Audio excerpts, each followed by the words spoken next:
당신의 그림자가 울고 있다. 낭만적 사랑과 그림자. 사랑에 빠진다는 심리적 의미. 사랑에 빠진다는 말은 곧 투사를 한다는 말이다. 특히 사랑하는 사람에게 자신의 그림자 중 최고의 부분인 신의 이미지를 남신이든 여신이든 상관없이 투사하는 것이다. 그러므로 사랑하는 이는 모든 숭고한 신성함의 소유자가 된다. 우리는 흔히 사랑하는 사람에 관해 이야기할 때 감동의 언어로 치장을 하는데 이때 사용하는 단어는 대개 신성을 묘사할 때 쓰는 것들이다. 이런 체험은 극단적으로 편향된 것으로 시소의 오른쪽에서만 벌어진다. 따라서 이 경험은 시소의 반대쪽의 그림자를 키우게 된다. 우리가 살아가면서 하는 수많은 경험 중에 사랑하다가 돌아섰을 때보다 더 쓸쓸한 것은 없다고 느끼는 것도 바로 이 때문이다. 서양에서 대부분의 결혼은 투사에서 비롯된다. 그래서 반드시 이 환상이 깨지는 시기를 겪는다. 다행히 눈꺼풀에 씌인 것이 벗겨지면 우리는 훨씬 인간적으로 변한다. 인간적으로 변한다는 말은 결혼 생활이 훨씬 견고한 실체를 기반으로 지속된다는 뜻이다. 이럴 때 배우자는 맨 처음 투사 단계 때와는 전혀 다른 사람이 되었다고 볼 수 있다. 사랑에 빠진 상태는 신에 가까워지는 체험인 반면 견고한 실체를 바탕으로 지속되는 사랑은 평범한 우리의 일상을 높이 끌어올린다. 우리가 인식하기는 힘들지만 사랑에 빠져 있는 동안은 사랑하는 사람의 인간성을 빼앗게 된다. 누군가와 사랑에 빠짐으로써 그 상대를 본의 아니게 모욕하게 되는 것이다. 이는 우리가 상대를 진정으로 바라보는 것이 아니라 신을 투사하여 바라보기 때문에 일어난다. 두 사람이 서로 사랑한다면 한동안은 구름 위를 걷게 되고 말 그대로 영원할 것 같은 행복에 잠기게 된다. 이 신적인 체험은 두 사람을 위한 시간이 다 소비될 때까지 지속된다. 그러다 어느 날 이들이 땅으로 돌아올 때는 현실적으로 서로를 바라봐야 한다. 이때부터 비로소 성숙한 사랑의 가능성이 열린다. 짝사랑하고 있다면 그 상대에게 다음과 같이 말해봄직하다. 만일 당신이 나에게서 당신 자신의 이미지를 보는 대신에 있는 그대로의 나를 바라본다면 우리 사이에 뭔가 이루어질 수도 있을 텐데 라고 말이다. 제임스 터버가 그린 만화는 결혼 생활에서 일어나는 환상을 잘 보여준다. 중년에 이른 부부가 서로 상대방을 쏘아보며 말한다. 도대체 누가 우리 결혼에서 마력을 다 가져갔어? 라고 말이다. 정말 마력은 사라졌다. 사랑에 빠진 남녀의 투사가 끝날 무렵에 다른 쪽의 실체가 등장하는데 이 시기를 잘 견뎌낸다면 비로소 인간적인 사랑을 할 수 있다. 인간의 사랑은 신의 사랑보다는 덜 짜릿하지만 훨씬 안정감을 준다. 결혼 생활에서 그림자는 굉장히 중요하다. 결혼 생활을 발전시키느냐, 이혼으로 끝내느냐는 그림자를 얼마나 의식하고 있는가에 달렸다. 사랑에 빠졌을 때 우리는 상대방이나 우리 자신에게서 괴롭고 혐오스럽고 심지어 절대 참을 수 없는 것들도 발견할 수 있다는 사실을 까맣게 잊어버린다. 그렇지만 이런 면들을 정확히 마주해야 가장 큰 성장을 할 수 있다. 최근 나는 아주 현명한 부부에 관한 일화를 하나 들었다. 결혼식 전날 밤 결혼의 그림자를 청하는 특별한 예식을 마련한 것이다. 이 예식에서 그들은 결혼 서약 대신 그림자 서약을 했다. 신랑이 먼저 말했다. 나는 당신에게 정체성을 부여할 것이며 세상은 당신을 나의 연장으로 볼 것이다. 이에 신부가 대답하기를 나는 당신에게 순종하고 친절하겠지만 뒤에서 내가 모든 것을 조종할 것이니 만일 우리 사이가 나빠진다면 돈과 집은 내가 다 가질 거예요. 이들은 결혼 생활을 하는 동안 반드시 이런 그림자들이 등장할 것이라는 사실을 미리 인식하며 서로의 결점을 인정하고 마음껏 웃으면서 축배를 들었다. 이 부부는 그림자가 무엇인지를 잘 알고 있었고 그림자의 정체를 표면으로 드러냈기 때문에 결혼 생활에서 필연적으로 겪게 될 그림자 게임에서 절대 다수의 사람들보다 훨씬 유리한 위치를 선점할 수 있었다. 자신의 연인이나 배우자에게 신의 이미지를 투사하는 것은 자신의 어두운 면인 두려움이나 근심거리를 투사하는 것만큼 위험하다. 우리는 사랑하는 사람에게 이렇게 말한다. 당신이 내 창의력의 유일한 셈이 되고 나에게 신의 영감을 부여해 주기를 원해. 부디 내 삶을 바꿔줘. 과거에는 영적인 가르침으로 대하던 내용을 지금은 사랑하는 사람이 대신해 주길 기대한다. 우리 자신을 새롭게 하고 죄를 사하고 영혼을 구원하는 역할을 배우자가 해주기를 바라는 것이다. 인류 역사에서 사랑에 빠지는 행위, 즉 낭만적 사랑에 관한 자질은 상대적으로 최근에 등장했다. 이러한 자질이 등장하면서 서구에서는 인간이 경험할 수 있는 가장 숭고한 감정의 장이 마련되었다. 동시에 이전까지 몰랐던 가장 견디기 어려운 고통의 장도 펼쳐졌다. 대다수의 현대 소설에서는 사랑에 빠지는 강력한 동기나 이루어질 수 없는 사랑, 실연의 고뇌를 주로 다룬다. 우리가 바라든 바라지 않든 현 인류에게는 로맨스의 힘이 주어졌다.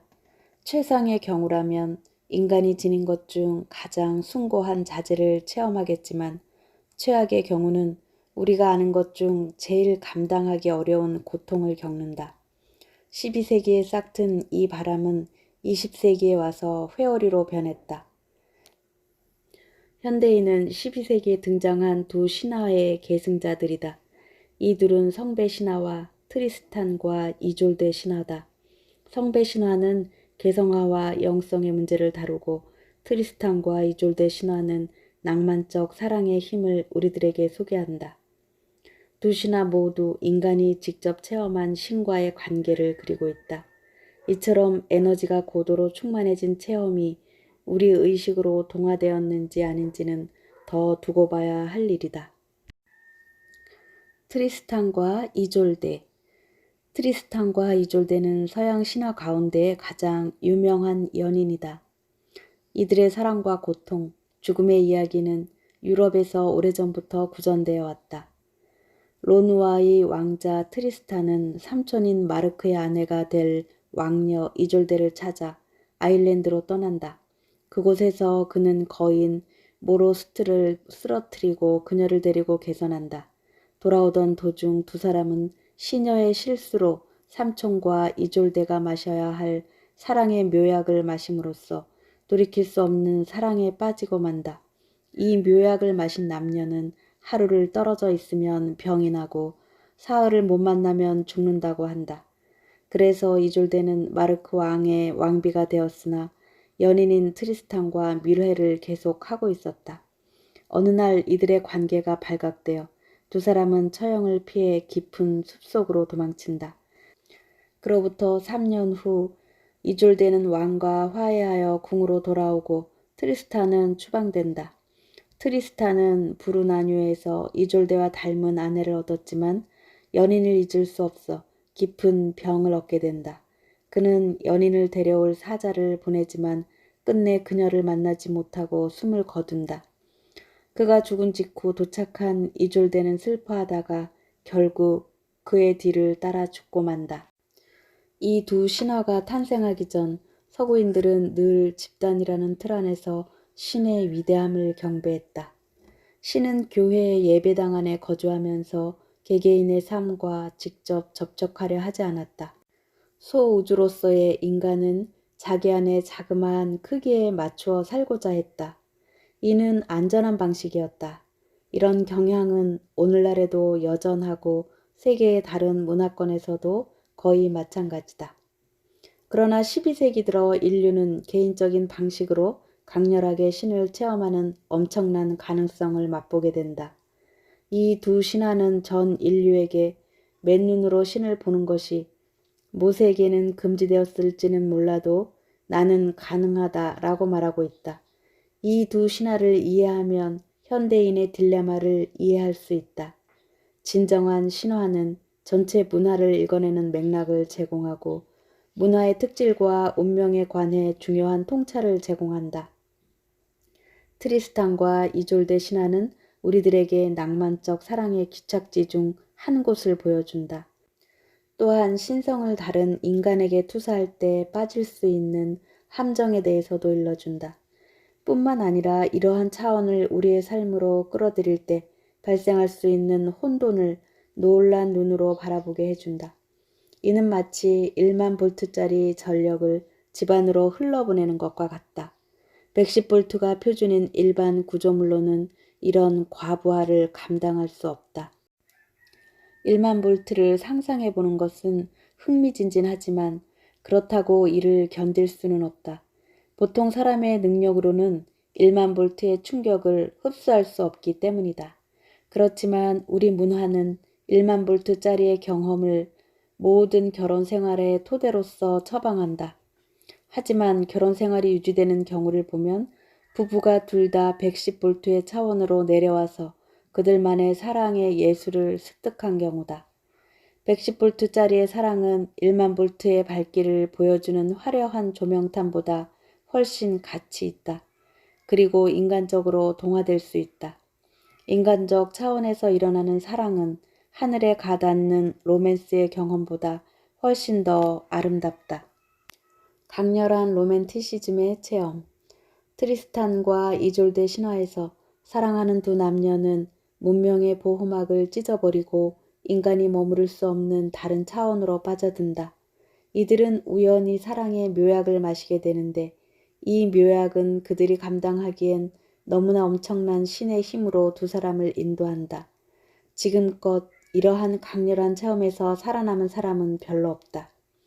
우리가 얻고 싶어 하고 그것을 향해서 나갈 수 있는 새로운 특질을 얻게 된 점은 감사한 일이지만 이 특질은 너무 엄청나고 초인적인 것이라 우리 능력으로는 감당할 수가 없다.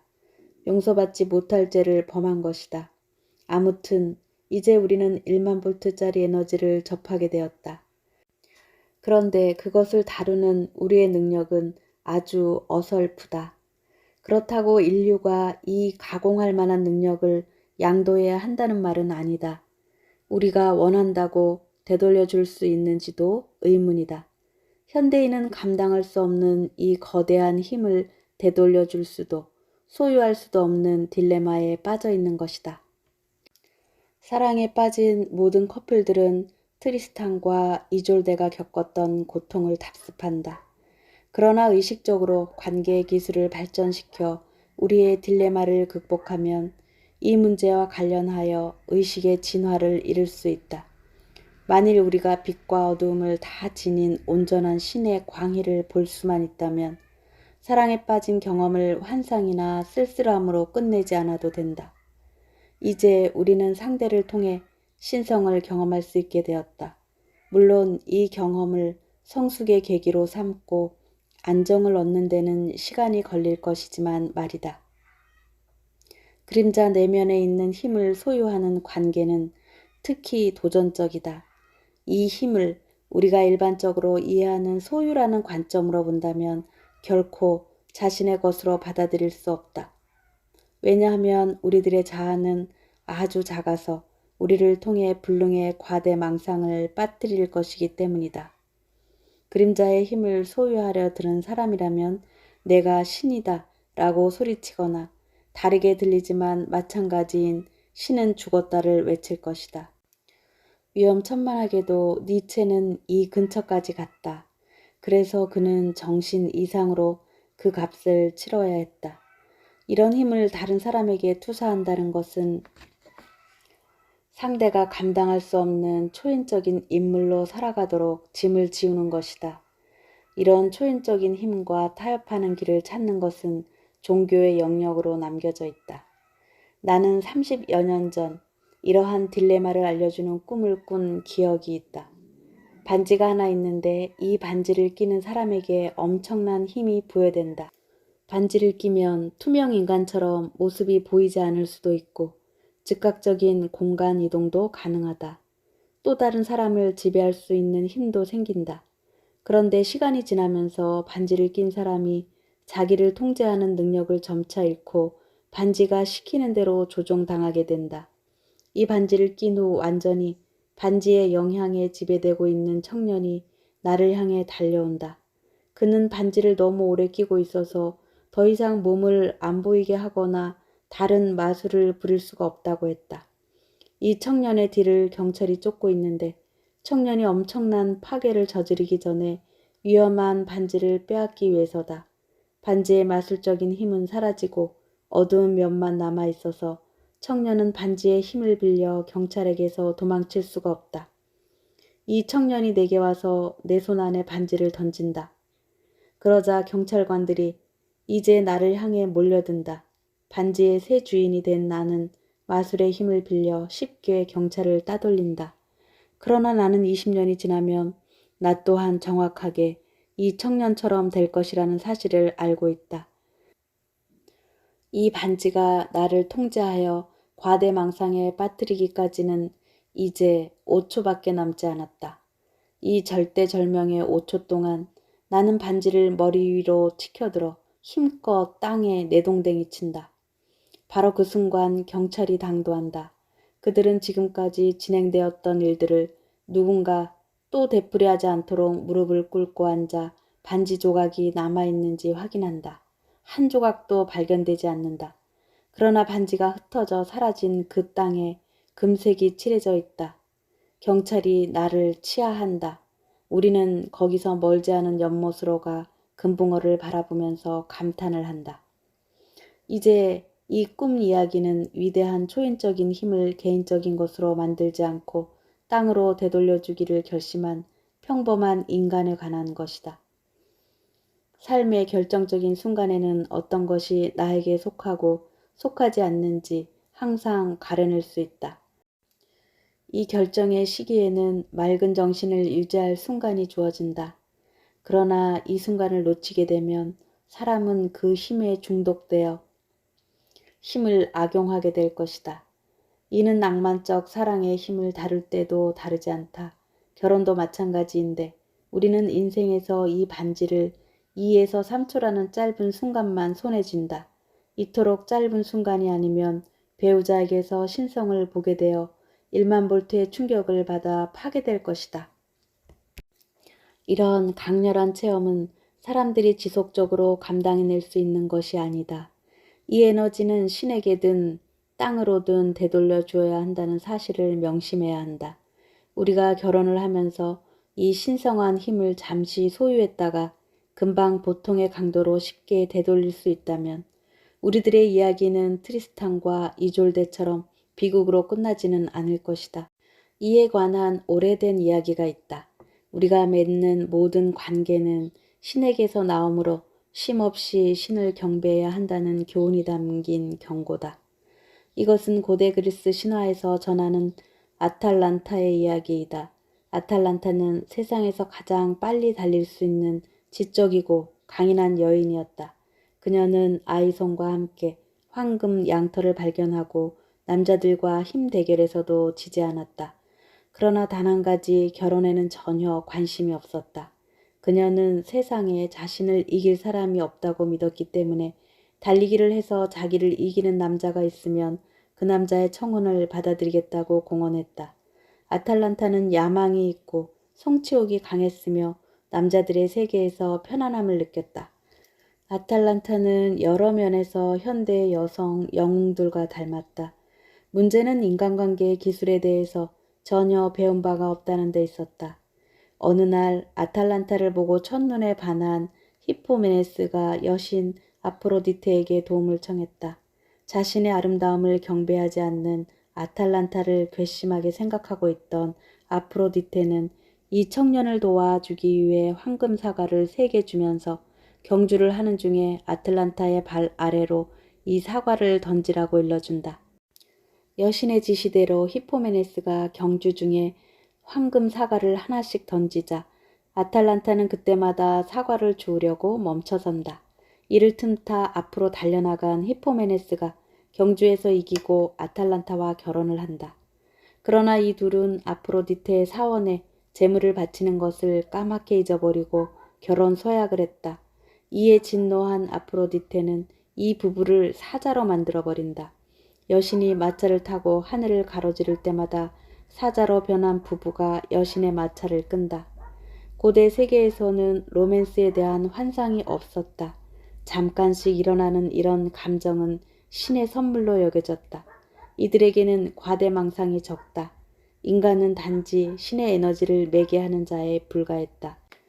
오늘날 이 에너지는 우리 인간에게 주어졌다. 우리가 이 에너지를 보유하기 위해서는 의뢰가 필요하고 또 이 에너지를 바른 원천으로 되돌리는 법을 배워야 한다. 모순을 초월한 역설의 위대함. 의식적으로 그림자에 접근할 때면 우리가 거의 보편적으로 멀리하고 회피해왔던 자아의 강렬한 일면을 관찰하게 된다. 바로 그 작업을 통해 우리는 마침내 역설의 영역으로 진입하게 되는 것이다. 역설이란 현대 세계에서 가장 절실히 필요로 하는 의미를 길어내는 장인의 셈이다. 거의 대부분의 신화들이 이에 대한 가르침을 주고 있다.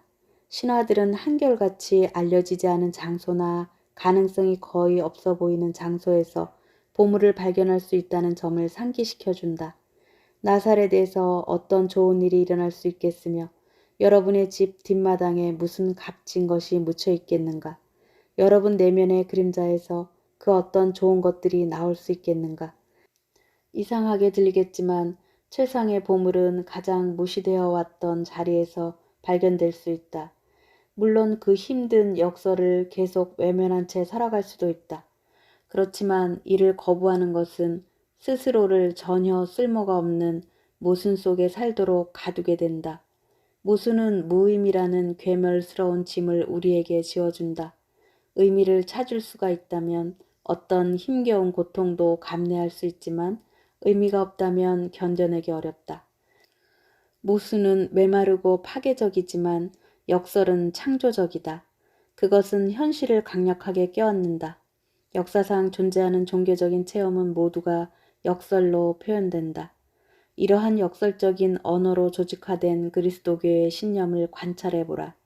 모순은 고정되고 비생산적인 데 반해 역설은 은총과 신비를 위한 여지를 마련한다. 인간이 하는 모든 경험은 역설로 표현할 수 있다. 벽에 달려있는 전기 코드는 각각 양전하와 음전하가 서로 연결되도록 두 가닥으로 나뉘어 그 사이로 유용한 전류가 흐른다. 낮은 밤과의 대조를 통해서만 이해할 수 있다.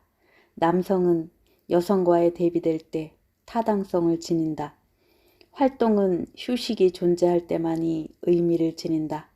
감식력은 대비의 문제다. 위는 아래가 있기 때문에 존재한다. 남쪽이 없다면 북쪽이 무슨 의미가 있겠으며 내가 없는 당신은 어디에 있겠는가? 또 절제가 없는 기쁨은 어디에 존재하겠는가? 하지만 이상하게도 우리는 번번이 실체의 역설적인 특질을 받아들이지 않는다. 그로 인해 의식을 하지 못하는 순간마다 마치 우리가 역설을 벗어나서 살 수 있을 것처럼 생각하게 된다. 그리고 그럴 때마다 역설을 혼동한다. 일과 휴식은 그 경계가 느슨해지면 둘 다 망치게 된다. 다른 두 대극 사이에 사로잡히면 개인적 고통이 시작된다. 하나를 수용하면서 다른 것에 대해 대가를 지불하지 않는다면 역설이 모순으로 전락한다. 그 때문에 서로 다른 두 대극은 동등하게 존중해야 한다. 혼돈에 빠져 고통을 받는 것은 치유를 위한 첫 발을 내딛는 것이다. 누군가를 가장 단시간에 파괴하는 방법은 서로 모순된 가치를 제공하는 것이다. 현대 문화는 우리가 무엇을 해야 할지에 관한 다른 두 도덕적 지침, 즉 일요일의 도덕과 월요일의 도덕을 제시한다. 주일날 듣게 되는 그리스도의 가르침은 평일의 직장 생활을 전혀 고려하지 않는 것들이다. 이 둘 사이에 우리는 어떻게 대처할 수 있겠는가? 그것을 경험하는 시기가 대개 중년기인데 이 둘 사이의 긴장감이 너무 커져서 지금까지와는 전혀 다른 새로운 방식으로 이 두 대극적인 관점을 다루도록 도전받는다.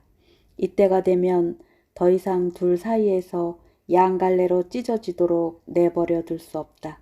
압박감이 너무 커져서 뭔가를 해야만 한다. 역설에 도달하기가 너무 어려워 역설을 싫어하기도 한다. 그렇지만 역설은 대단히 직접적인 방식으로 일상의 틀을 넘는 실체에 대해 이야기해주며 우리에게 가장 위대한 통찰을 제공한다. 역설은 현재의 우리 자신을 넘어서게 해주고 미성숙하고 부적절하게 순응해온 틀을 깨게 만든다. 우리는 대부분의 시간 동안 서로 대립되는 두 관점을 가지고 살아가면서 둘 간의 직접적인 대응을 피한다. 이것은 대다수 현대인의 삶의 특질로 규정할 수 있다. 일상생활에서도 영속적으로 분리된 이 견해들이 대립하는 사례와 마주치게 된다. 일하러 가는데 가기가 싫다. 이웃 사람들을 좋아하지 않으면서도 이웃과 잘 지내야 한다. 다이어트를 해야 하는데 어떤 음식을 너무 좋아해 절제하기 어렵다. 내 수입에 비해 과도한 세금을 내야 한다 등이 그것이다. 우리는 지속적으로 이러한 모순 속에 산다.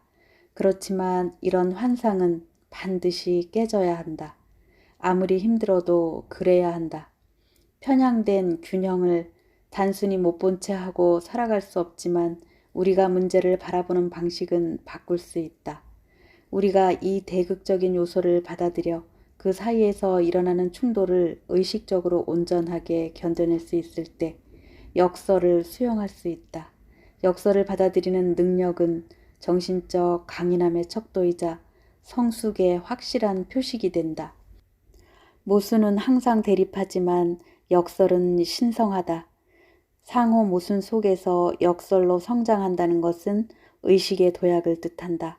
이 도약은 우리로 하여금 중년기의 혼란을 극복하고 남은 생애 동안 밝은 빛을 예측할 수 있도록 도와준다. 우리가 직면하고 있는 반대의 것들을 목록으로 만들어 보는 것도 의미 있는 연습이 될 것이다. 목록을 작성한 뒤라면 역설의 회복을 꾀할 수 있다. 이 연습은 서로 다른 가치 세계, 즉 일상에서 통용되는 실질적인 가치와 종교가 우리에게 제시하는 가치로부터 시작할 수 있다. 오른쪽 목록에 작성된 실질적인 가치에 관해서는 논쟁이 별로 필요 없을 것이다. 이기는 것은 좋은 것이고 받는 것은 유리하다. 높은 수입은 멋진 것이며 먹는 것 그 자체는 삶이며 행위를 함으로써 뭔가가 생산된다. 돈을 버는 것은 곧 책임을 다한다는 증거다. 또 소유를 통해 공동체와 개인은 재산을 축적한다. 소유는 곧 안정을 의미하며 바쁜 것은 가치가 있다. 섹스는 우리 삶의 기반이고 단어는 생산적이며 의존할 만한 것이다. 자유는 미국 정부 수립의 동기였고 선택은 곧 자유인을 위한 신성함이다. 권력은 효율성과 동일한 의미이고 정신을 집중시킨 의식은 미개한 사람의 몽상에 대한 해독제가 된다. 명료함은 중요하며 많은 것이 좋다는 건 누구나 다 알고 있다. 서구 사회에서 이런 가치들은 우량주로 간주되며 논쟁거리조차 안 되는 기본적인 것들이다. 서구 문화는 이런 가치를 토대로 이루어졌고 그 덕목으로 인해 최상의 일들을 성취해내었다. 그러나 다른 목록에 작성된 종교적인 가치는 어떠한가? 현대 문화의 토대는 그리스도교인데 우리는 일요일마다 종교적 가치에 대해 듣는다. 설교 때는 받는 것보다 주는 것이 좋다라고 말하고 가진 것을 모두 팔아 가난한 사람들에게 나누어 주라고 한다. 또 정신을 고양시키기 위해 단식을 권한다. 누가 여러분의 뺨을 때리면 다른 쪽 뺨도 내어주십시오. 복되어라 가난한 이들, 하나님의 나라가 그들의 것이니. 이 얼마나 모순인가. 그러나 의식적으로 그리스도의 가치를 신봉하든 안 하든 우리는 모두 예외 없이 이런 모순 속에서 살아간다. 이는 우리의 언어, 문화, 신화 속에 내재되어 있다. 헌법은 자신의 방식을 택할 권리를 보장하는 민주주의와 자유를 토대로 제정되어 있지만 종교적 가르침은 우리에게 개인적인 것보다 더 위대한 것을 위해 공헌하라고 한다. 종교에서는 자유의지가 아닌 신의 의지에 따라 지시를 내린다. 아마도 미국 화폐만큼 이런 모순을 명백하게 드러내는 것은 없을 것이다. 화폐에는 우리는 신을 믿는다 라는 글귀가 새겨져 있다. 이제는 많은 사람들이 신을 믿지 않기 때문에 이 문장을 없애려는 움직임이 일어난다는 사실은 전혀 놀랄 일이 아니다. 나는 여러 차례 인도를 여행한 바 있는데 그중 한 여행에서 돌아왔을 때의 일이다. 인도라는 신비한 땅과 힌두의 명상, 불교의 명상 수련을 경험하고 막 돌아온 직후라. 나는 여전히 종교적인 태도와 인도 땅의 신비함으로 충만해 있었다. 인도에서는 신의 의지란 늘 한 가지라고 가르친다. 이것은 만일 이 길이 아니면 저 길이란 식의 선택을 이야기한다면 아직 자기 숙제를 제대로 하지 못했다는 것이다. 이 가르침에 따르면 추구하는 바가 명백할 때는 뭘 해야 하는지에 대해 절대적인 식별이 가능하다. 신의 마음은 통합되어 있고 이분법을 모르기 때문에 선택이란 있을 수 없다. 나는 친구한테서 온 편지를 읽으면서 인도에서의 이 가르침을 소개하기 위해 고민하게 되었다. 친구에 따르면 자신이 다니는 회사의 사장이 다음과 같이 말한다고 한다. 우리는 모든 사람들에게 가능한 한 다양한 선택을 제공하도록 헌신해야 한다. 이처럼 동서양의 가르침 사이에 커다란 간극이 존재한다. 내가 관찰한 것은 나의 인도 친구들은 상대적으로 훨씬 평화롭게 사는데 반해 결정을 내리려고 무진장 애를 쓰고 있는 내 미국 친구들은 훨씬 경직되어 있고 걱정이 많다는 사실이다. 세상에 존재하는 모든 덕목은 그 반대되는 것으로 인해 타당성을 지닌다. 어두움이 없이 빛은 아무 가치도 없다. 여성이 없는 남성이란 의미가 없다. 버림없이 돌봄의 가치를 찾기는 어려울 것이다. 진실은 항상 두 대극적인 쌍으로 이루어져 있고 누구든 실체와 조화를 이루려면 이 대극을 견뎌내야 한다. 고통을 받는다는 의미는 허용한다는 뜻이다. 이런 의미에서 우리는 이중성이란 신비로 인해 고통을 겪는다. 이것을 할 때마다 즉각 저것도 하게 된다. 이것이 실체다. 그렇다면 어떻게 해야 하는가? 고통을 겪을 수밖에 없는 이 명백한 모순 앞에서 과연 우리는 무엇을 해야 하는가? 이것이 바로 모든 신경증적인 해리와 심리적인 문제의 바탕이 되는 본질적 물음이다. 우리가 적절하지 못한 질문 속에 헤매게 된다면 아무것도 할 수 없는 신경증적 마비 상태에 빠질 것이다. 어떨 때는 걱정이 너무 많아서 아무것도 못하게 될 것이다. 행동으로 옮길 수도 그렇다고 머물러 있을 수도 없다. 이것이 바로 무수한 사람들이 당면해 있는 상태이며 이들이 겪는 고통은 극심하다. 이것을 시작하면 곧 저것이 등장해서 우리를 죄책감에 빠뜨린다. 우리는 도망갈 구멍이 없는 곳에 갇혀 끝없는 고통에 시달린다. 즐거운 일을 선택해야 하는 일 때문에 죄책감을 느껴 기분을 망친다. 해야 하는 일을 하려고 들면 자신이 원하는 것들에 관해 몽상을 하게 되어 참고 일하려던 자제심이 엉망이 된다. 베토벤은 이런 상황을 9번 교향곡의 스케르초로 표현했다.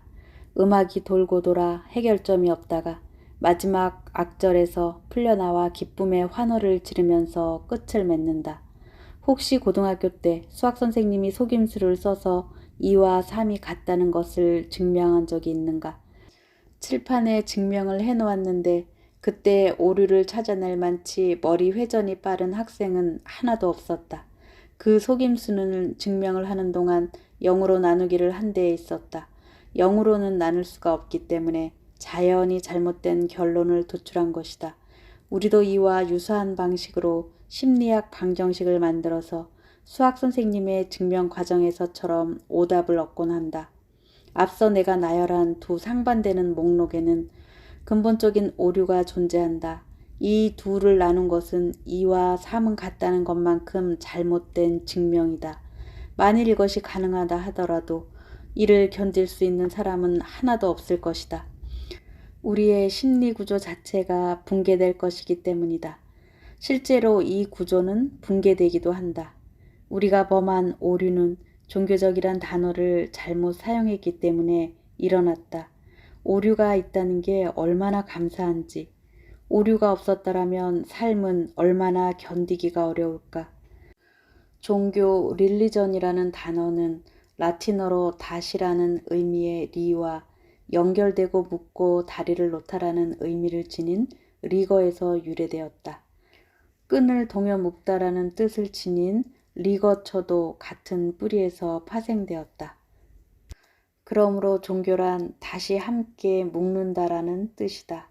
이 단어를 결코 대극이 되는 쌍의 한 영역으로만 제한해서는 안 된다. 예전에는 논쟁을 진행하는 과정에서 세속적인 태도와 종교적인 태도를 대비시켰다. 그러나 이것은 명백히 잘못된 틀을 사용한 것이며 대다수 인류가 신경증으로 고통을 받게 되는 바탕이다. 어떤 행동은 세속적이고 다른 행동은 신성하다는 생각은 언어를 아주 잘못 사용하는 것이다. 다시 말해서 종교적인 행위 혹은 특징으로 구분되는 것은 불가능하다. 다리를 놓고 치유를 하는 종교적 통찰만이 존재할 뿐이다. 이것이 우리를 고통스럽게 만드는 두 대극을 회복하고 화합하는 길이다.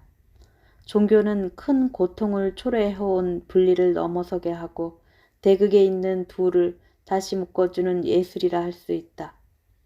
이는 서로 반대편에 있어 고통을 가중시키는 모순에서 벗어나 반대되는 두 개념을 동시에 즐기면서 둘 다 동등하게 존중할 수 있는 역설의 영역으로 우리가 나아가도록 도와준다. 이럴 때 비로소 은총의 가능성이 주어지는데 여기서 은총이란 모순을 영적으로 경험하여 서로 대극을 이루는 요소들보다 훨씬 더 커지는 전체가 응집되는 정신적 체험이다. 받는 것보다 주는 것이 더 낫다고 말하는 것은 2와 3이 같다고 증명하는 시기의 오류와 같다. 서로 반대되는 쌍의 한쪽을 종교적인 것에만 초점을 맞추는 것은 완전한 실수다. 종교란 단어는 합성의 영역에서만 가치를 지닌다. 종교는 말 그대로의 진정한 의미를 회복해야 한다. 그래야만 이 단어가 치유력을 되찾게 될 것이다. 치유하고 연결하고 결합하고 교량이 되고 다시 함께 만드는 것. 이것이야말로 우리가 지닌 신성한 능력이다. 역설이 삶에 가져다주는 기적. 우리가 에너지를 대극에서 역설로 전환한다면 이는 인류 진화사에 있어 커다란 도약이 일어나는 순간일 것이다. 서로 대극이 되는 다른 두 가지 사이에 끼어 고통받는 삶이란 살면서 어떤 문제나 사건이 일어났을 때 해결책이 없는 상황에서 답을 찾으려 분투하는 것이나 다름이 없다. 우리들 대다수는 내면에 존재하는 이런 상반된 것들을 다루느라 삶의 에너지를 소모하며 일생을 보낸다. 친구들과 함께 있을 때 그들 삶에 무엇이 잘못되고 있는지 고충을 듣기만 해도 우리가 상호 모순된 것을 다루느라 엄청난 에너지를 낭비하며 산다는 것을 알게 된다. 서로 대극이 되는 둘의 충돌은 마치 누전이 일어나는 것과 같다. 이 누전 상황은 엄청난 출혈이 일어날 때처럼 엄청난 에너지를 고갈시킨다. 반대에서 역설로의 변형은 양쪽의 이슈나 상반된 두 가지를 모두 허용하는 것이고 그 양자를 동등한 가치나 위험으로써 수용하는 것이다. 오늘 아침 나는 끝내야 할 일이 있지만 도무지 손에 잡히지 않고 뭔가 다른 걸 하고 싶다. 만일 내가 이 상반된 두 가지 욕구를 그대로 놔둔다면 욕구들 사이에서 싸움이 일어나 서로가 서로를 포기하도록 만들 것이다. 그러나 내가 만일 이 두 가지 욕구를 함께 숙고해 본다면 둘 다 충족시킬 수 있는 해결책이 떠오르게 될 것이다. 이러한 해결책의 장점을 들려면 둘 중 하나를 선택하는 것보다 훨씬 나은 선택을 하게 된다는 것이다. 때론 타협을 할 수도 있다. 하지만 명심할 것은 둘 중 하나를 택하는 것보다 타협이 낫다고 해서 그것이 바람직한 해결책이라고 할 수는 없다는 것이다. 일이 손에 안 잡히면 개를 데리고 나가 산책을 할 수 있다. 놀고 싶은 욕구와 일을 해야 하는 필요성을 모두 충족시키려면 먼저 개를 데리고 산책을 한 다음 돌아와 마음이 차분해진 상태에서 일을 할 수도 있다. 그러나 이것은 진정한 역설이 아니다. 만일 다른 두 가지 본능이 갈등을 일으키는 상황을 충분히 오래 견딜 수 있다면 두 갈등이 서로에게 가르침을 주어 둘 다 만족시킬 수 있는 전혀 새로운 통찰이 떠오를 것이다. 이는 타협이 아닌 심오한 이해의 차원이다. 이 통찰은 우리에게 삶을 조망하게 해주며 확신을 가지고 해야 할 일을 인식하도록 도와준다. 인류에게 알려진 가장 값진 특질 중 하나가 바로 이러한 확신이다.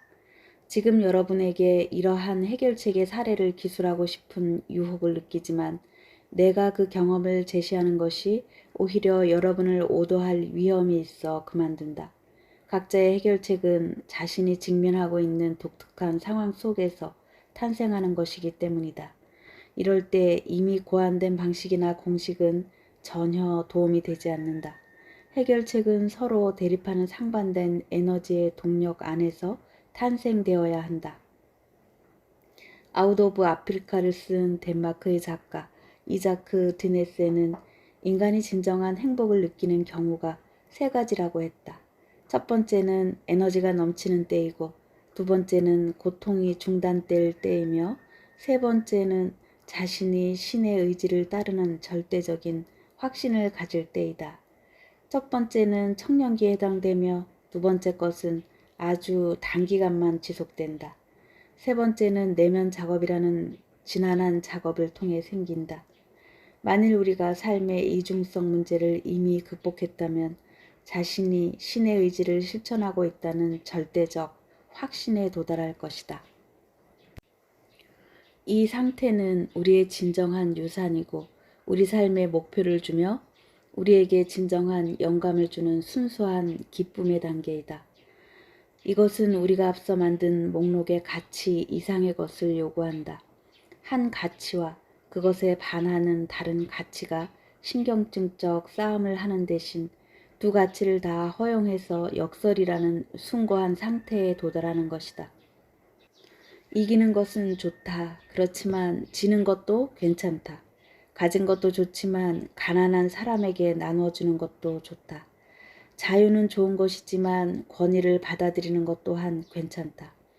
우리 삶에 등장하는 요소들을 이 역설적인 방식으로 바라보기 시작하면 일련의 온전하고 새로운 가능성이 펼쳐진다. 대극적인 것을 서로 반대라고 말하지 말자. 이 대극적인 것들이 인간의 한계 상황에서 신이라는 실체와 만날 수 있도록 보완해준다. 이 두 상반된 목록에서 한쪽은 세속적이고 다른 쪽은 종교적이라 표현하는 것은 옳지 않다. 모두 신의 진실을 나타내는 것이란 생각을 하도록 우리 스스로 훈련해야 한다. 문제는 우리에게 숨겨진 통일성을 볼 능력이 없다는 데 있다. 당신에게 역설에 머무는 것이 통합의 권리를 얻는 것이다. 통합된 단일 비전을 갖는다는 것은 가장 신비롭고 고귀한 신학적 체험으로서 이는 역설을 받아들임으로써 얻을 수 있다. 중세시대에는 이런 체험을 이해했다. 이 체험은 대극적인 둘 사이의 충돌을 넘어서도록 하며 신과 일치를 이루게 한다. 우리는 역설과 공존할 때 대극적인 둘의 싸움이나 타협을 넘어선 단일한 눈을 발견하게 될 것이다.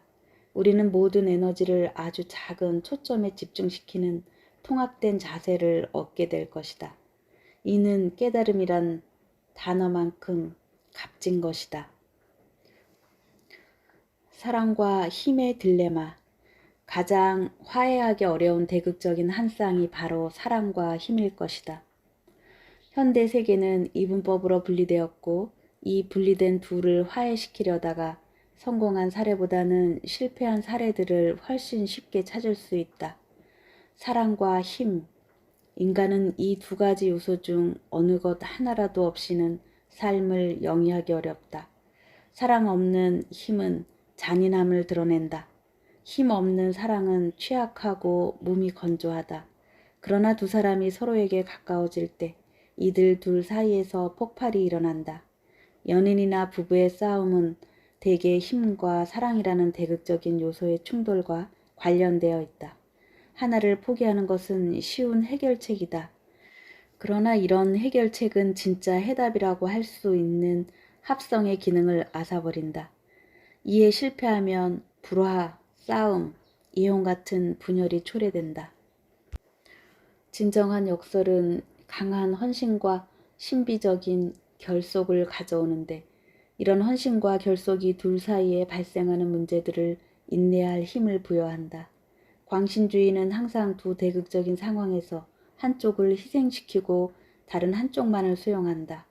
광신주의에서 표출되는 엄청난 에너지는 반쪽의 진실에 접근하지 못하게 만들면서 다른 한쪽의 진실로 모든 것을 통제해 보려는 광적인 노력의 결과다.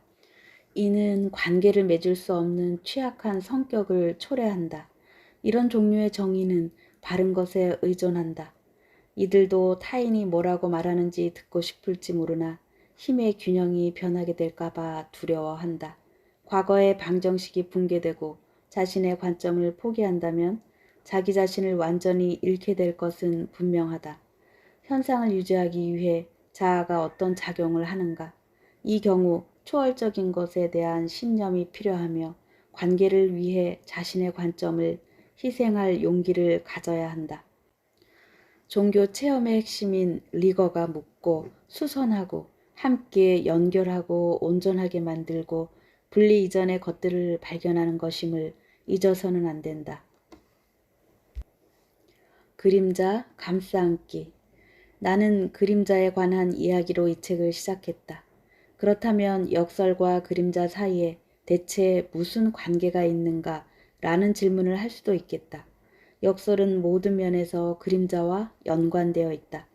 우리가 자신의 그림자를 소유하고 그것을 가치 있고 위험 있는 자리로 끌어올리고 나서야 비로소 고귀한 화합의 장인 역설이 존재할 수 있기 때문이다. 자신의 그림자를 소유하는 것은 곧 영성을 체험하는 장을 마련하는 것이라 할 수 있다. 성서와 세계 신화는 공통적으로 가장 평범한 장소나 사건에서 신성함을 발견할 수 있다고 가르쳐준다. 신화적으로 표현하면 가장 값비싼 진주는 일상의 갈등과 긴장 속에서 찾을 수 있다. 이런 경험을 해보지 않은 사람은 없을 것이다. 섹스피어는 어느 집이든 지붕만 걷어내면 신들의 드라마를 발견할 수 있다고 했다. 어느 누구의 생애이든 지붕을 벗겨내보라. 그리하면 역설을 발견할 것이다. 역설은 종교적 삶, 즉 개인적인 차원을 넘어서는 위대한 비전을 준비하는 것이다. 사랑해서는 안 될 사람과 사랑에 빠지지 않으려고 노력해 본 적이 있는가? 이때 우리는 사랑에 대한 자기 확신을 지키는 동시에 자신의 윤리적, 도덕적 감각을 유지하려는 노력을 하게 된다. 이런 노력이 자신보다 훨씬 더 큰 자기가 등장하는 무대를 마련하게 된다. 주어진 임무를 당당히 수행할 것인지, 좀 더 오래 빈둥거리며 몽상을 계속 즐길 건지 갈등하느라 대부분의 시간을 보내는 사람이 있는가? 그런데 이쪽과 저쪽 어느 한쪽도 신성하지 않다. 신성한 자리는 정확히 이 둘 사이에서 발생하는 역설 안에 존재한다. 상담실에 찾아오는 사람들은 대단히 무안해하고 괴로워하면서 충돌하는 가치들을 꺼내놓는다. 이들은 대개 해결책을 원한다. 그러나 해결책 대신 역설을 감당할 만한 의식을 부를 수 있다면 더 커다란 것을 얻게 될 것이다. 친구 하나가 취리히에 있는 마이어 박사에게 상담을 받으러 갔는데 그 박사는 말끝마다 예라는 한 음절로 대꾸하는 것으로 유명했다. 고상한 영국 신사인 내 친구는 용감하게도 자신의 삶이 얼마나 복잡한지 털어놓았다. 눈물이 터져나와 울면서 소리쳤다. 더 이상은 견딜 수 없어요. 이에 대해 마이어 박사는 예, 좋아요. 이제 뭔가 일어날 거예요. 라고 반응을 했다. 이는 입에 쓴 약이지만 상황을 참아낼 정도로 충분히 강한 사람에게는 옳은 답이다. 멈출 수 없는 총알이 관통할 수밖에 없는 벽에 가 닿을 때 우리는 종교적 체험을 하게 된다. 정확히 바로 이 지점에서 성장이 일어난다. 융은 상담자가 가장 두려워하는 것을 찾아라. 그의 다음 성장은 바로 그곳에서 일어난다라고 말했다. 자아란 망치와 모루 사이에 있는 금속과 같은 것이다. 에고는 용기는 이때 윤리와 도덕성이 취약한 사람의 특징이다. 현재 우리 시대에 걸맞게 영웅주의를 재정의하자면 영웅이란 역설을 감당하는 능력의 소유자다. 그렇다면 실질적으로 우리는 무엇을 해야 하는가? 이 질문을 한다는 자체가 여러분을 자아 중심에서 멀어지도록 만드는데 그 이유는 행위와 존재 사이에서 둘 중 하나를 선택하도록 만들기 때문이다. 사이콜로지 투데이의 초기 표지에는 대단히 도발적인 문장이 쓰여 있었다. 그저 뭔가 하려 들지만 말고 그 자리에 멈추어라. 이 표현이 농담처럼 들릴 수 있겠지만 이 불교적 표현은 우리가 절실히 필요로 하는 것에 대한 주의를 환기시킨다. 의식적인 기다림을 통해 역설은 다음 단계로 넘어가게 된다. 이때 에고는 더 이상 아무것도 할 수 없다. 에고보다 더 큰 무언가를 기다려야 하는 것이다.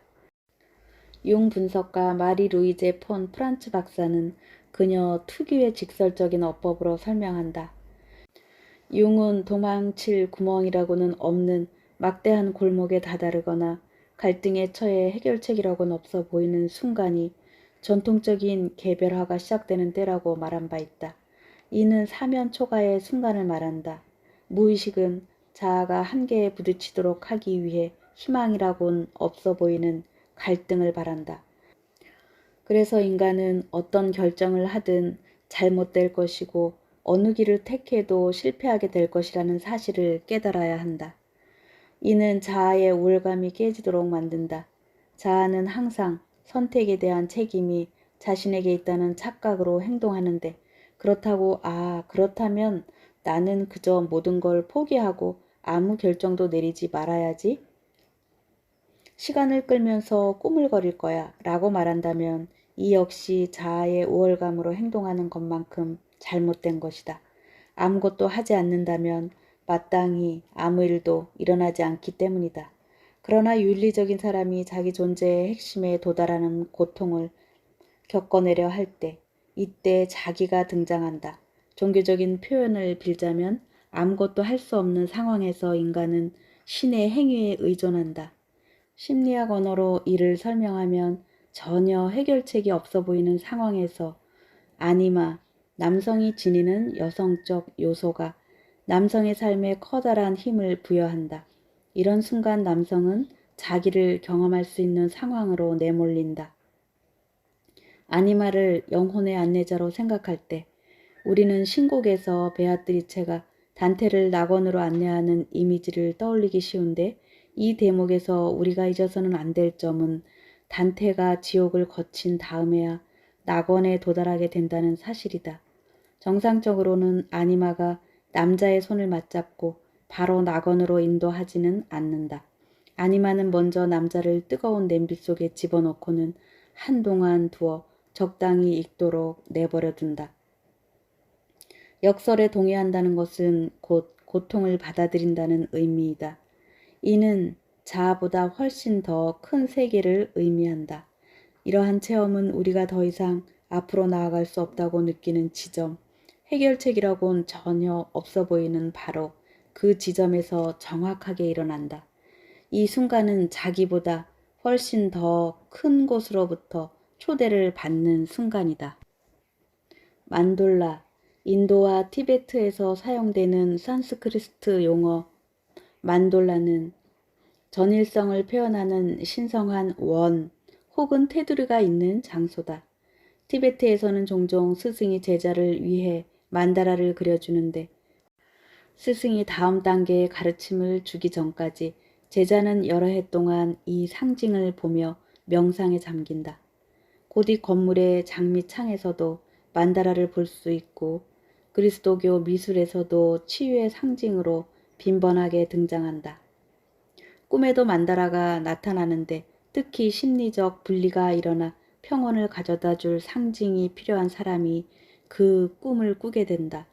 살아가면서 과중한 일을 해야 하는 시기에 융은 균형 감각을 유지하기 위해 아침마다 만다라를 그렸다. 만돌라 역시 치유 효과가 있지만 모양에 있어 만다라와 어느 정도 차이를 보인다. 만돌라는 아몬드 모양인데 동그라미가 두 개 부분적으로 겹쳐질 때 형성되는 모양이다. 이 상징은 우리가 지금까지 다루고 있는 두 대극의 중첩, 그 이상을 뜻한다. 분열된 세계를 치유하는 힘. 분열된 세계에서 만돌라는 아주 중요한 의미를 지닌다.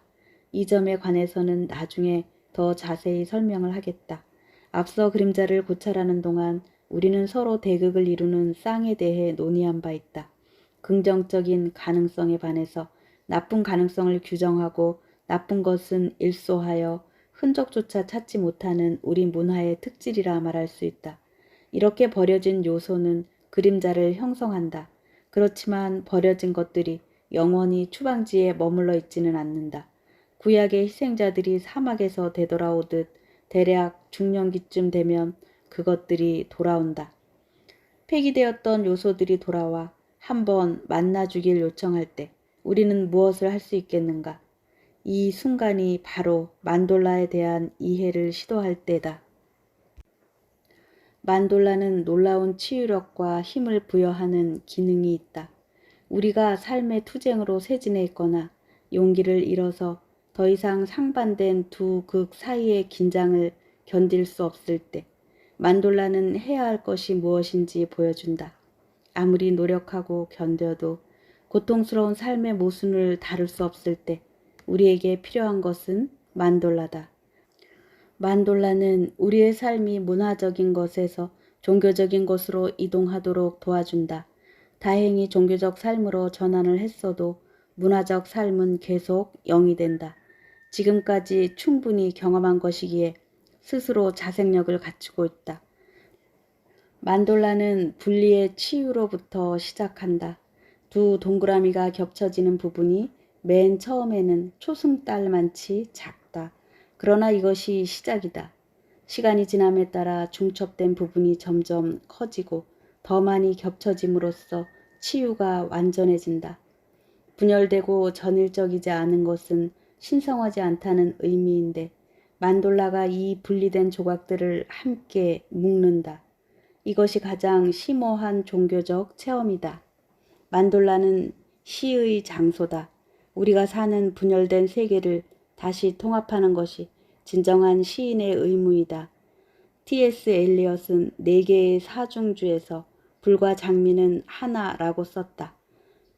꽃과 불이라는 두 요소를 중첩시킴으로써 시인은 만돌라를 그린다. 우리의 영혼 깊은 곳에서 불의 변형과 꽃의 탄생은 하나며 결국 같은 것이라고 표현하는 시인의 천재적 영감을 만날 수 있어 나는 무척 행복하다. 대부분의 시는 이것이 저것이다라는 확신을 토대로 쓰이지 않는다. 이미지가 겹쳐질 때 우리는 통합이란 신비적 진수를 듣게 된다. 시를 통해 파편화된 세계에서 안정과 확신이 존재하는 것을 느끼는 것이다.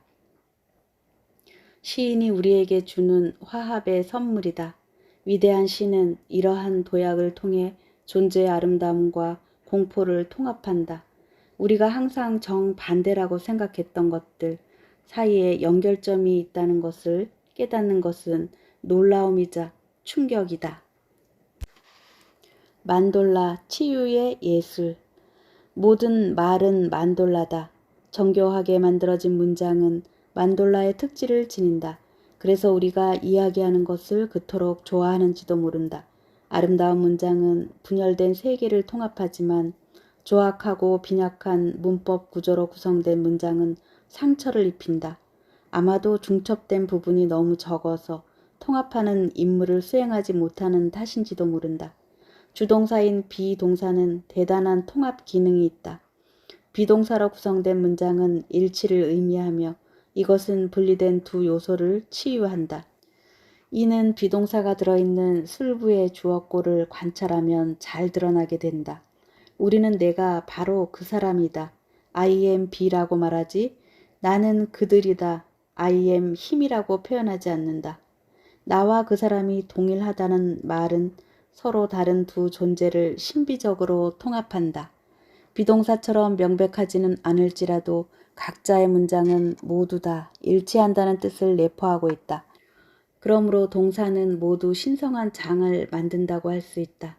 나는 집에 갈래. I will go home. 혹은 지금쯤은 내가 음악을 연주할 거야. I will play music by now.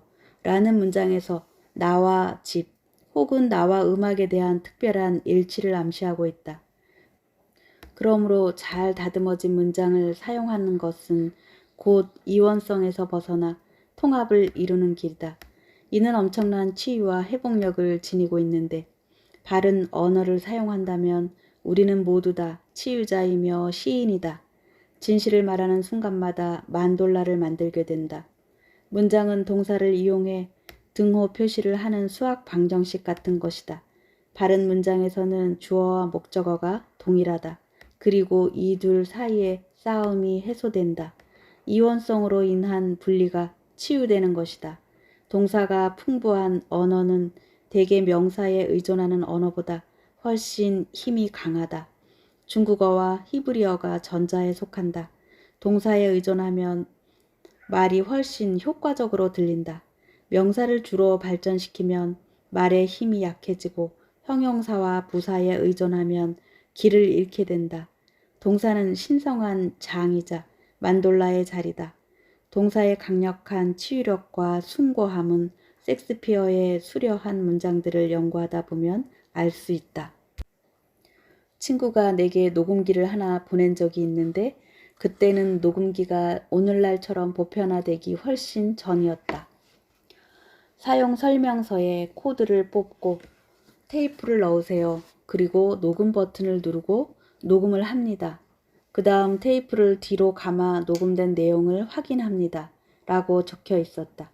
그런데 막상 녹음을 하려고 하자 순간 당혹스러웠다. 무엇을 말해야 할지 아무것도 떠오르지 않았기 때문이다. 그러나 1시간 뒤 테이프가 다 돌았을 때 화가 치밀었다. 하고 싶은 말을 하지 못했기 때문이다. 그 후로 테이프로 대화를 주고받는 것이 내게는 아주 의미 있는 일이 되었다. 스트레스가 많을 때 녹음을 하다 보면 나의 딜레마를 극복하게 되는 경우도 종종 발견하게 되었다. 바른 언어를 적절히 사용하여 프로이트가 말하던 이야기 치료를 한 것이었는데 이 방식은 대단한 치유력을 지니고 있다. 사는 곳이 너무 멀어서 자주 만나지 못하는 한 친구가 나에게 이런 말을 하곤 했다. 로버트, 너와 대화를 할 때보다 너의 테이프를 들을 때 내가 훨씬 지적으로 느껴져. 그 이유가 뭘까? 아니, 답하지 마. 내가 답을 알고 있으니까. 테이프에 대고 이야기할 때 나는 아무한테도 방해를 받지 않는다. 그동안은 나의 감정과 연결될 수 있어서 내 생각을 충분히 소화할 여유가 생긴다. 여러분이 누군가에게 자유로운 자기 표현을 하도록 해주고 싶다면 녹음기를 선물해 보는 것도 나쁘지 않을 것이다. 이를 통해 바른 용기가 주어진다면 언어로 만돌라를 만들 수도 있고 자연히 많은 것을 치유할 수 있다. 적절한 환경에서 우리는 타고난 시인이 된다. 사람이라면 누구나 이걸까 저걸까 아마 이걸 따른다면 어떻고 그렇지 않으면 저렇고 와 같은 다람쥐 쳇바퀴 도는 표현들을 계속 되뇌일 때가 있다. 이런 표현들 가운데 공통점이라고는 전혀 없다. 하지만 이 상황이 점진적으로 변해서 서서히 동그라미 2개가 겹쳐지기 시작하면 마침내 $10,000로 성장해 나간다. 이것이 바로 치유다. 서로 다른 것들을 동여 묶는 종교적 체험의 본질과도 같은 것이다. 좋은 이야기들은 모두 만돌라이다. 사람들은 처음에 이것을 말하고 또 저것을 말한다. 그러다가 점차 이야기의 기적적인 힘으로 두 대극이 서로 겹쳐지고 마침내 똑같아진다. 이야기는 선이 악을 향해서 승리하는 것을 토대로 한다고 생각할 수도 있지만 심오한 진리는 선과 악이 하나로 되는 것이다. 통합을 이루는 우리의 능력은 제한되어 있기 때문에 상당수의 이야기들은 이런 결말에 관한 힌트만 제시하고 끝이 난다. 그러나 어떤 통합이든 심지어 이런 사소한 힌트조차도 통합된다는 의미에서 치유를 뜻한다. 모세가 불타는 숲에서 계시를 받는 이야기를 기억하는가?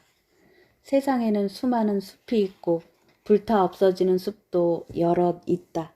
그러나 이 이야기에 등장하는 숲은 타오르는 불에 휩싸이지만 불에 타지는 않는다. 여기서 우리는 다른 두 실체가 겹쳐졌다는 사실을 안다. 중첩의 결과가 신의 임재라는 놀라운 사실을 발견하는 순간이다. 삶에서 두 대극이 충돌하여 하나가 다른 하나에 양도하지 않을 때 여러분은 신의 현존을 확신할 수 있다. 숲은 타지 않을 것이며 불도 꺼지지 않을 것이다.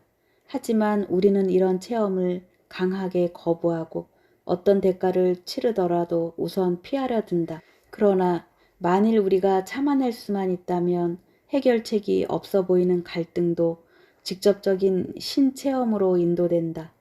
만돌라는 갈등을 해소하는 원형이다. 이는 치유의 예술인데 섹스피어는 자신의 예술에 관해 다음과 같이 썼다. 시인의 눈은 황홀한 열정 속에서 너울거리기에 하늘에서 땅을 굽어보고 땅에서 하늘을 우러러본다. 상상력이 미지의 사물을 그림에 따라 시인의 펜이 분명한 형상을 주어 있지도 않는 텅 빈 무에 있어야 하는 장소와 이름을 준다. 윌리엄 섹스피어 한여름밤의 꿈 5막 1장 12에서 17행. 이 시에서 섹스피어는 하늘과 땅이 화합한 어마어마한 비전을 인간의 능력으로 다룰 수 있도록 이름과 장을 마련해준다. 하늘과 땅 같은 커다란 간극을 화해시키는 일은 우리가 일상적인 방식으로서 세상을 바라보는 것 이상의 차원을 의미한다. 일반적으로 화해할 수 없는 대극은 우리에게 신경증적 틀을 만들어준다. 시인은 물론 우리 내면의 시인도 마찬가지로 이 두 극을 포개어 숭고한 온전함을 만들어낸다. 섹스피어가 아니면 누가 감히 하늘의 공기 같은 무와 이에 공명하는 무거운 땅의 실체를 함께 겹쳐 우리 같은 범인들이 이해할 수 있는 모습으로 만들어내겠는가? 이런 일을 할 자가 우리의 내면에 존재하는 섹스피어가 아니면 누구이겠는가? 이것을 취하고 저것을 취하라. 그러고는 두 가지로 만돌라를 만들라. 자신의 시적인 노력으로 아주 밋밋하게나마 은빛 만돌라를 만들 수 있지만 이것은 곧 사라지게 될 것이다. 전율을 일으켰던 어제의 그 영감은 어디로 갔을까? 하지만 이와 같은 경험을 자주 되풀이하다 보면 영구적인 토대를 마련할 수 있을 것이다. 삶의 마지막에는 이 두 동그라미가 완전히 포개지는 바램을 가져볼 수 있지 않겠는가? 우리가 진정 두 개의 시민이 될 때 하늘과 땅은 더 이상 서로 반목하지 않는다. 비로소 늘 한결같이 원 하나만 있는 것을 보게 될 것이다. 이것이 바로 중세 신학이 노래했던 그리스도교의 목표이자 진정한 충만이며 지복이다. 이 두 원은 사물을 이원적으로 바라보는 우리의 능력과 필요가 만들어낸 시각적인 환상일 뿐이다. 만돌라 만들기는 언어 형태의 표현만으로 한정되지 않는다. 화가는 형과 색의 시각적 긴장을 만돌라를 그리며 음악가는 리듬과 형과 톤으로 만돌라를 창조한다. 나는 음악적 자질이 발달된 편이기에 다른 어떤 형태보다 음악 만돌라를 더 잘 느낀다. 바흐의 마테 순환곡을 듣다가 4분의 3 지점에 이르면 놀라운 순간이 펼쳐진다. 십자가 처형 장면인데 알토가 솔로로 보라, 예수가 팔을 뻗으셨도다. 우리를 안기 위해서 오시오 라고 노래한다. 저음역의 악기인 바순이 1년에 70개 약진을 연주하는 동안 평화로운 합창이 배경으로 깔리며 이와 조화를 이루는 알토의 노랫소리가 울려 퍼진다. 바순이 내는 음정은 고전적 선율에서는 금지되었던 것이다. 이 소리가 마치 나귀가 출발할 때 내는 울음소리를 닮았기 때문이다. 미국의 음악가 페르데 그로페는 나귀가 그랜드 캐니언의 오솔길을 따라 내려가는 장면을 묘사할 때 이 악기를 사용했었다.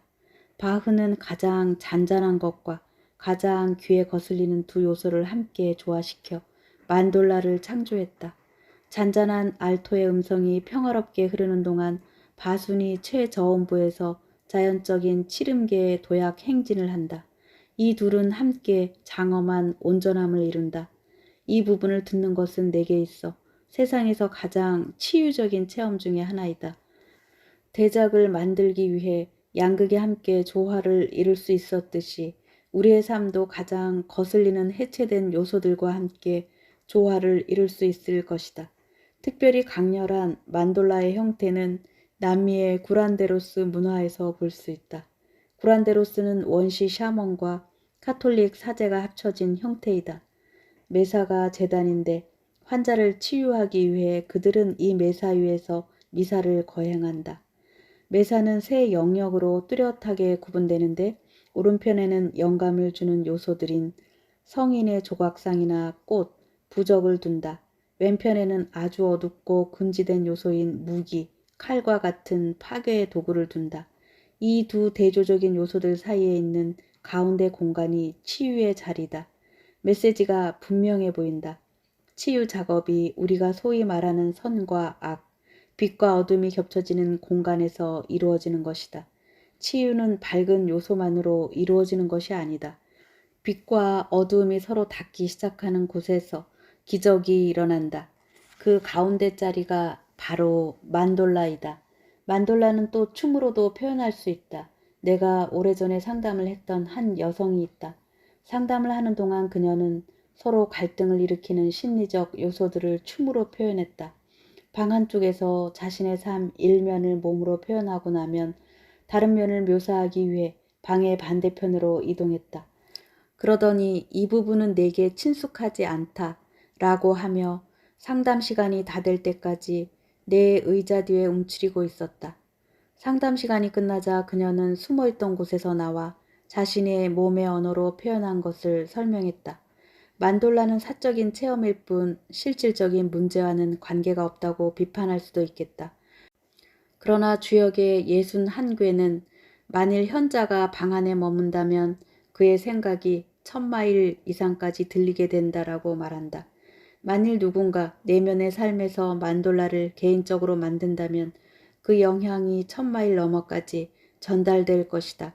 만일 여러분이 특별히 평화로운 사람을 만나거나 치유의 에너지를 지닌 사람을 만난다면 아마 이들은 이미 만돌라 작업을 했기 때문에 이런 에너지를 지닐 수 있었으리라. 꼭 행동을 하지 않아도 그저 어떤 존재인 것으로도 충분하다. 사람들은 융에게 자주 질문을 했다. 인류가 과연 생존할 수 있을까요? 우리 시대의 대변혁과 관련된 이러한 질문에 융의 답은 한결같았다. 충분히 많은 사람들이 자신의 내면 작업을 한다면요. 자기 영혼을 위한 내면 작업은 우리를 이런 위기 상황으로부터 구원할 수 있는 유일한 방법이다. 만돌라는 평화를 만드는 작업이다. 내가 성서에서 가장 사랑하는 구절은 눈은 몸의 등불이다. 그러므로 내 눈이 성하면 온몸이 밝을 것이요. 라는 말이다. 오른쪽 눈은 이것을 보고 왼쪽 눈은 저것을 본다. 그러나 만일 누군가 하나의 눈이라고 말하는 제3의 눈을 얻는다면 모든 것이 빛으로 채워질 것이다. 인도인들은 깨달음을 얻었거나 혹은 최소한의 깨달음에 도달하는 중이라는 표식으로 이마 중앙에 점을 찍는다. 이는 차크라 시스템에서 인간 의식으로 도달할 수 있는 최고의 지점이다. 하나 더, 7번째 차크라가 있는데 이는 우리의 일상적 능력 너머에 존재하는 차원이다. 그리스도교의 가르침을 실천하는 데 힘입어 대다수 서양인들은 만돌라를 연구하는 데 써야 할 에너지를 쓸모없는 죄책감을 다루는 데 소비한다. 죄책감은 시간과 에너지의 낭비다. 나는 침례교인 할머니를 놀리곤 했는데 할머니에게 죄책감을 말로 표현하는 것은 죄라고 말씀드렸다. 그러자 할머니는 당신이 제일 좋아하는 소일거리를 내게 빼앗았다며 화를 많이 내셨다. 할머니는 죄로 뒤덮인 세상에서 자기 죄책감을 손으로 쥐어 짜지 않는다면 신자로서의 의무를 다하지 않는 것이라고 믿으셨다. 그러나 죄책감으로써 이룰 수 있는 것은 아무것도 없다. 의식적인 작업을 통해서만 만돌라가 만들어지고 치유가 일어난다. 만돌라에는 자책을 위한 여지가 없다. 방종하라는 것이 아니다. 우리에게 의식적인 작업을 요구하라는 것이다. 또 죄책감은 역설의 값싼 대용품이다. 우리는 죄책감으로 에너지를 소모하는 것보다 우리 안에서 충돌하고 있는 서로 다른 진실을 들여다보는 용기 있는 행위에 에너지를 집중하는 편이 훨씬 낫다. 죄책감은 교만에서 온다. 어떤 이슈 중 한쪽을 택해서 그쪽이 항상 옳다는 확신을 하기 때문이다. 이런 편향성은 문화화되는 과정이지만 종교적 삶에서는 심각한 장애가 된다. 직면할 힘을 잃으면 통합의 기회를 놓치며 만돌라의 치유력도 상실하게 된다. 그리스도교에서는 두 선을 도식화하여 물고기를 표시하는 오래된 상징이 있는데 그리스도를 상징하는 이 물고기가 만돌라이다. 그리스도교 역시 자신이 바로 신이면서 인간인 이 둘이 겹쳐진 존재이다. 그리스도가 바로 두 대극을 화합하는 전형이며 갈등과 이중성의 영역에서 벗어나도록 인도하는 우리의 안내자이다. 초기 그리스도교인들은 이런 방식으로 서로를 날렸다. 회합에서 누군가 땅에 작은 동그라미를 그리면 다른 사람이 두 번째 동그라미를 그리는데 이것이 먼저 그린 것과 약간 겹친다. 그리스도교가 심한 박해를 받던 시절 그들 사이에 행해진 이 인사법은 참으로 힘있고 감동적인 것이다. 이것은 오늘날 우리들에게도 의미를 지닌다. 만일 누군가 어떤 진술을 하고자 한다면 일반적으로 그림자에서 나오는 다른 진술도 초대하는 것이 좋다. 그렇게 언어 만돌라를 만들면 어느 한쪽에서 나온 편향된 견해보다 훨씬 낫다. 고등학교 때 있었던 토론 수업이 생각난다. 선생님은 논쟁을 시작하기 1분간 자신의 입장을 바꾸어 생각해 보라고 하셨다. 나는 한동안 막막했지만 곧 새롭고 다른 방식으로 전체적인 개요를 얻게 되어 에너지가 쏟아져 나왔다. 이 경험은 아주 강렬했고 나는 논쟁에서 이길 수 있었다. 내 안에서 우세한 견해가 만들어지기 전에 양측의 관점을 모두 존중하자 내면에서 아주 심오한 영적인 싸움을 이겨낼 수 있었던 것이다. 창조의 싹을 틔우는 신의 그릇. 인간의 삶은 만돌라로 볼 수 있다. 삶의 장에서도 두 대극적인 요소의 조화가 이루어진다. 이렇게 보면 인간은 모두 다 구원자들이며 그리스도교는 이 과업을 이룩한 인간의 전형이다. 남녀의 만남도 모두 만돌라인데 두 대극인 남성성과 여성성이 만나는 장이고 또 서로를 존중하는 장이다. 그러므로 만돌라는 새로운 창조가 이루어지기 시작해 싹을 틔우는 신의 그릇이다. 성서는 결코 구애와 결혼이 영성과의 조화를 이루는 상징이라고 표현하지 않는다.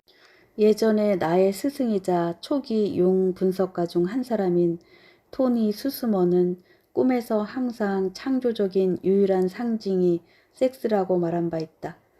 꿈속의 섹스가 폭력적인 형태를 띨지라도 그것이 우리에게 의미하는 바는 여전히 화해와 창조다.